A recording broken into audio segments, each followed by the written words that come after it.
Neat న్యూస్లో మీరు చూడలేదా? 3 మినిట్స్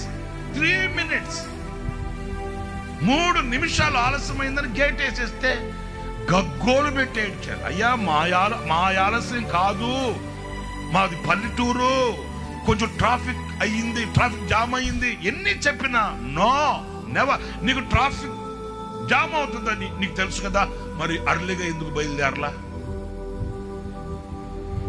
గవర్నమెంట్ అడిగిన ప్రశ్నలు అయ్యే. నీది పల్లెటూరు అని నీకు తెలుసు కదా, రాత్రికి రాత్రే పల్లెటూరు అయిపోయింది నీ ఊరు. రాత్రికి రాత్రే నీకు ట్రాఫిక్ వచ్చేసిందా?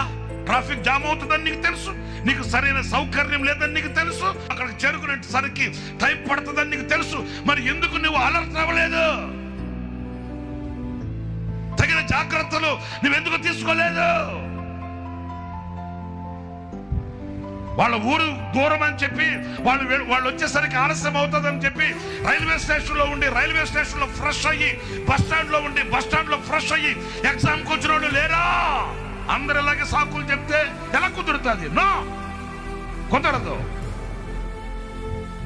3 మినిట్స్ దగ్గర ఇంత కఠినమైన చర్యలు తీసుకున్నారు. 3 నిమిషాలు. నేను మరలో భావించట్లేదు. నిన్ను దేవుని రాజ్యానికి తీసుకుని వెళ్ళే వాక్యం దగ్గర, ఉపదేశం దగ్గర నువ్వు ఎలా ఉన్నావు? ఒకసారి మీరు మనసు పెట్టి వివేచించండి.